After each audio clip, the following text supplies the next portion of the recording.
Okay, so brand new unit, talking about home ownership, buying a house, renting an apartment, all of the buzzwords that come with that, different ways to model home ownership, different ways to model rent prices. You'll see a lot of things that we've talked about earlier in the year come back again. So some of this will be new, some of the math will be a review. But we're going to start in 6.1 just with an overview, just with kind of a key look at some of the big concepts that we're going to be talking about, some of the big words that we'll be using kind of throughout the unit and going from there. So one thing when we talk about finding a home, we start talking about this trend lately in home ownership where home ownership has actually been down in the 25 to 34-year-old range of buyers.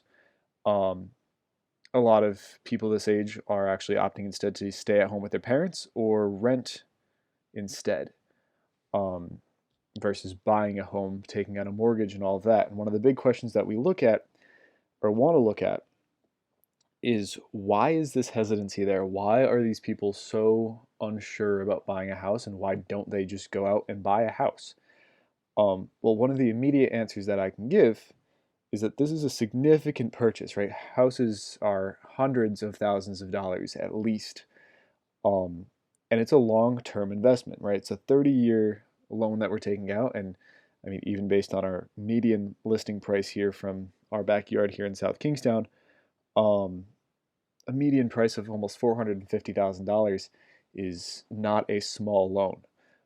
So it is a big investment that we're going to be talking about. Well, buying a house is not our only option. We have other options available too, starting with even renting an apartment. So with the renting, the biggest thing is that we do not own the apartment at all. This involves some kind of a rent or a lease agreement that we're signing. All this is really is a contract. These are my terms and conditions of the lease. Um, and those terms and conditions include things like property damage, right? What am I allowed to do? Can I bring in pets? Can I renovate any part of this apartment? But most importantly, how much am I paying to stay here, right? What is my rent? You are the tenant, and you pay your landlord, usually monthly, some fixed amount of rent. That rent amount is fixed for the period of the lease, excuse me. And then anytime you re-sign a lease, renew your lease, you have the option, or the landlord has the option of raising the rent.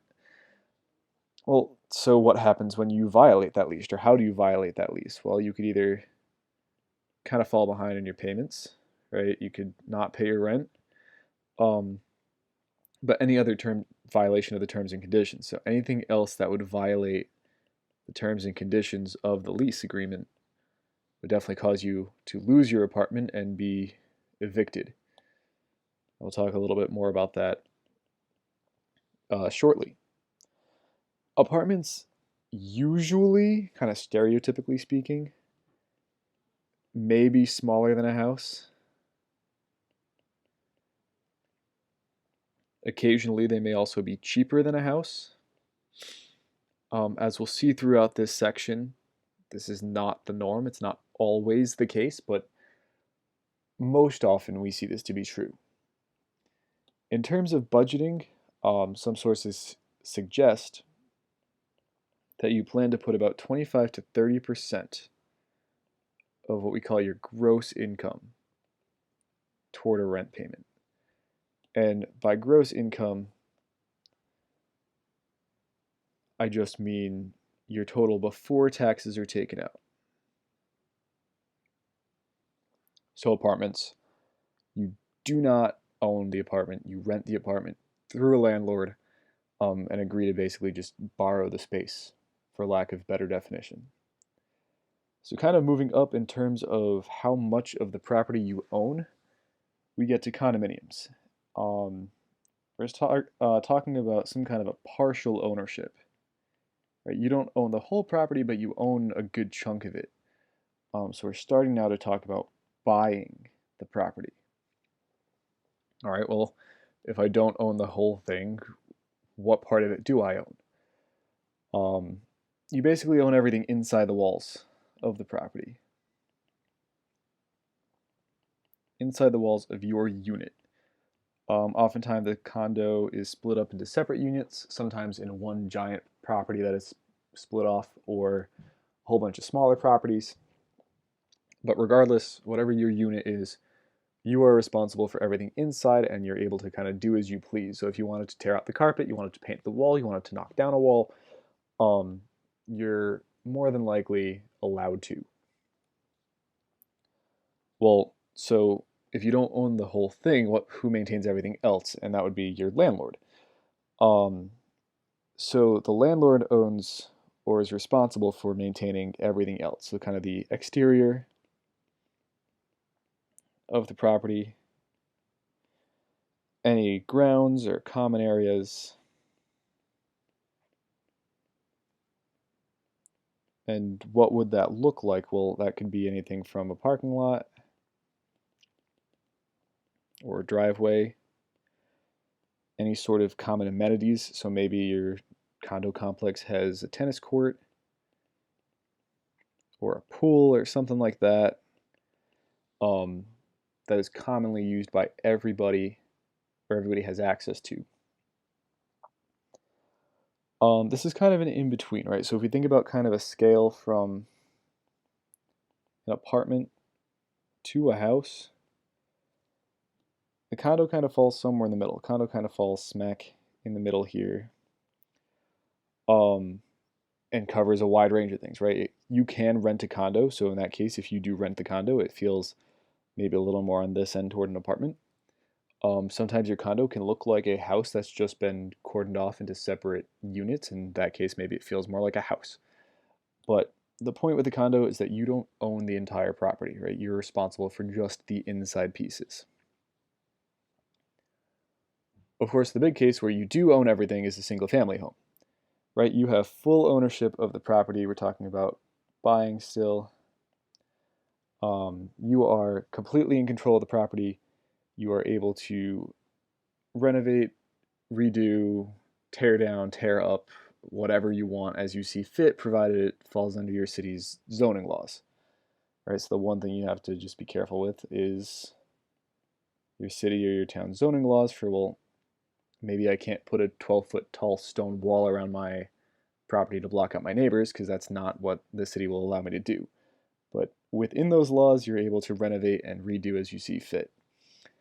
All right, well, how do I pay for this? We said before, we're looking at hundreds of thousands of dollars. So how do I pay for it? Well, we're going to take out a mortgage, which is just a home loan. So maybe I'll put this in my budgeting box too here. Mortgage, which is just a home loan. Those are usually fixed rate loans. We'd prefer them to be fixed rate loans. They're usually 30-year loans, and they usually require some kind of a 20% down payment. You may be able to swing as low as 5, but not always.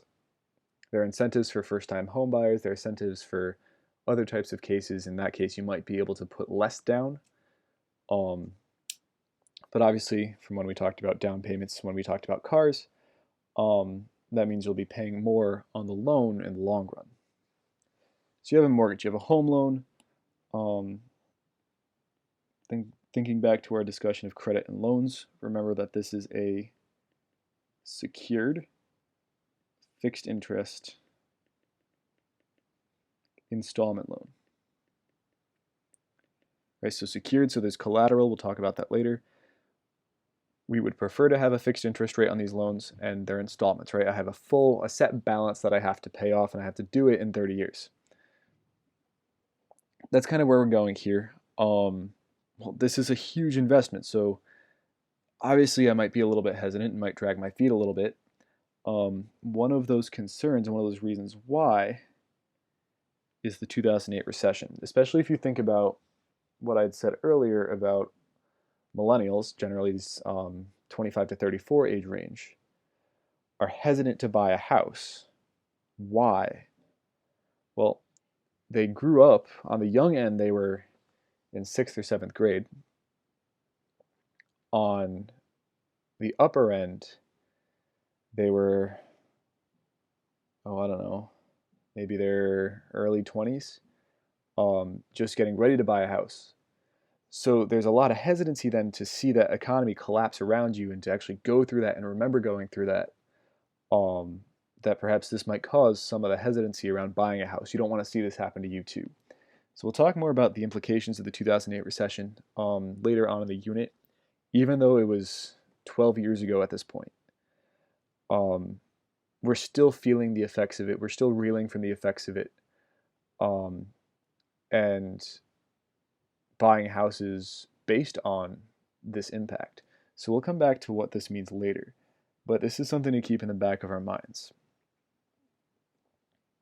All right, so we have the types of properties that we're looking at, but what do people look for when they figure out what kind of property they want to buy? Well, the first one, of course, is the size, and usually when we talk about the size of a property, we'll talk about its square footage. If we're talking about the whole land, we'll talk about acreage. Usually interior for square foot, exterior for acreage, right? And that's kind of personal preference, mostly, right? Do I prefer something a little bit smaller, a small little yard, or do I want something a lot bigger, right? Maybe I want something with a couple different wings, something like this. I have a nice big yard, walkway, I've got some greenery here. Um, Part of it's all about what you like. Part of it's what you can afford, right? So the other thing I have to look at is budgeting. Obviously, the bigger the house, usually the more it costs. Um, but the one thing I need to consider, especially with my budget, is how much can I afford? Maybe I want a giant oceanfront property for millions of dollars around here, but I probably can't afford that, right? How much can I afford? Obviously, a mortgage is a loan, so they're going to run your credit report and they're going to approve you for a loan up to a certain amount. Um, but I mean, using these 20, 30% marks that we've discussed already as a benchmark isn't a bad idea, right? If I'm maybe, for example, I don't know, let's say I make, we'll pick, I don't know, $40,000 a year. So I want to look at how much I make a month. So 40,000 divided by 12 would be about $3,000 a month. Well, if I want to put 20% of that toward, or 25% of that toward an apartment, I'm looking at about a ballpark of $833 a month for rent. Right, this figure right here is 25% of my gross monthly income. That is realistically low for an apartment, and this is something that we might want to consider as to why there's some hesitancy around moving out and buying a house. So we'll come back to that budgeting later on in this section and even into the next unit. But the big question here is um, not just what kind of house do I want, but what house can I afford to live in comfortably? Next thing obviously is location, right?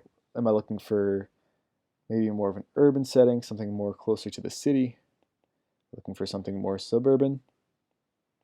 Am I looking for something more rural? And again, this all comes down to personal preference mostly. Um, I mean, even right here in Rhode Island, we have very different settings like this, right? Am I looking for something more like Providence? Am I looking for something more like right here in SK? Am I looking for something more like a Richmond or even like a Burrillville, Foster rural community? And that's all down to personal preference. The last bit is kind of what we're looking for when we talk about um, the house being furnished, the apartment being furnished. Usually we wouldn't move into a house that's fully furnished, more so an apartment. But regardless, this buzzword, move-in ready, right? Is it already furnished? Does it need any updating? Would I prefer to fix it up? Right? Maybe I don't want something necessarily that's move-in ready. I'd like to spend some time really making this place my own. Any renovation that has to be done to it. What needs to be done to this apartment or this house? Is there any damage that I have to be worried about? Things like this that I might need to consider before really making an offer. Um, for all of these, I mean, if you really don't have an idea for what you want here, all of these things are things you hear in every single home buying or home renovation show. I mean, just check out HGTV for 10 minutes and you'll hear about all of these, right? Like just check in with every single HGTV show ever. And they'll talk about every single one of these. All right, so how do I pay for this? Well, rent and mortgage, in both cases, you're looking at monthly payments.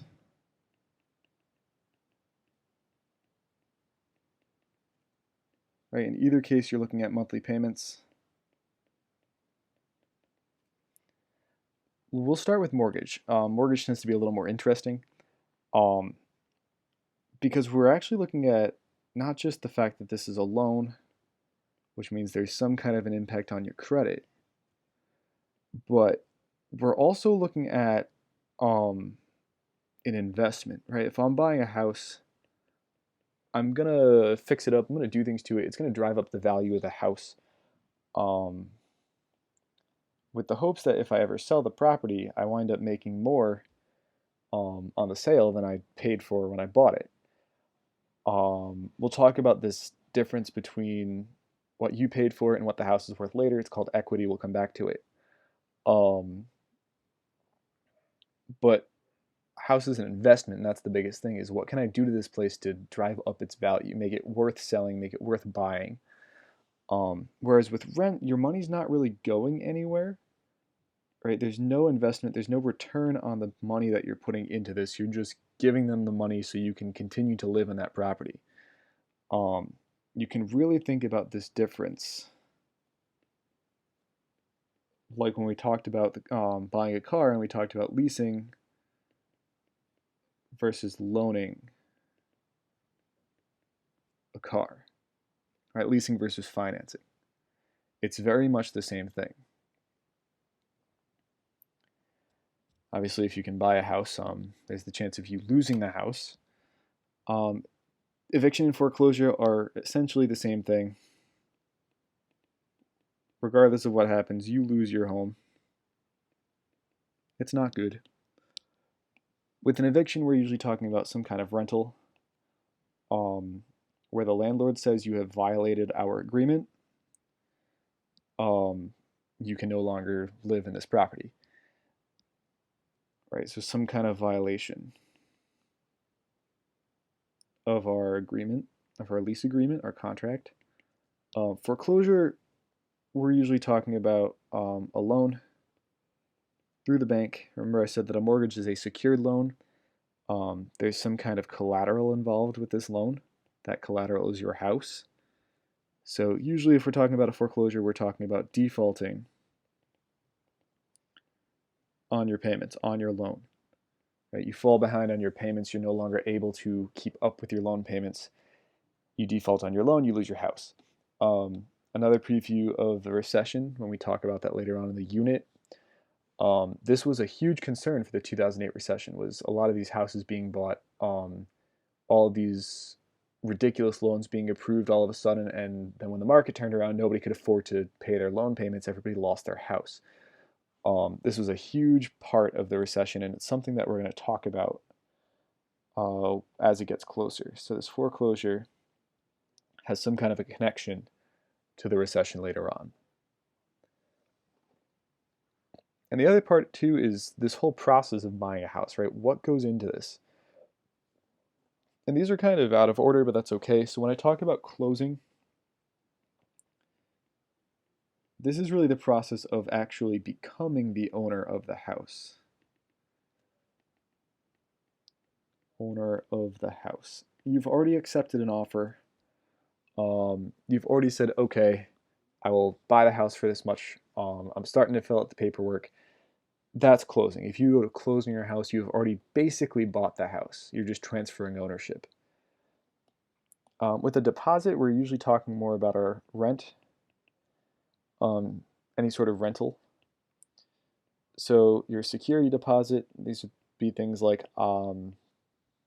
for potential damages to the property. What did I do? Did I damage the property somehow? Did I break a window, put a hole through the wall? And if you don't, you'll get that deposit back. And there's also some kind of an application fee usually. They've got to run your credit, they've got to run kind of a background check on you. So, in order to cover these costs, they'll usually charge some sort of an application fee. For loans, right, so more for mortgages here, it's a traditional loan application that's maybe a little bit more in depth and that scrutinizes you a little bit more. Obviously, it's a big purchase, so they want to make sure you're truly ready for this. So my loan application's gonna include things about my credit history. That includes my credit report and my credit score, and we're gonna go into these in a lot more detail later on in the chapter, so I'll come back to these later. Um, it's like every other loan application or credit application that we've talked about this year. Things like your earning power, your assets, all of those things get factored in to determine whether or not you're really able to buy this house and whether the bank thinks you're able to do that too. And last, quickly, just the cost of moving, right? Am I going to pay a company to do this? Do I need like a U-Haul van? Or am I just going to sucker my friends into helping me move and pay them with eternal gratitude and I don't know what else? Um, but all things you have to consider, right? How, not just where am I going to live, right? Whether that's an apartment or a condo or a house, but also how do I find that home? How do I pay for it? And what do I even look for in the first place?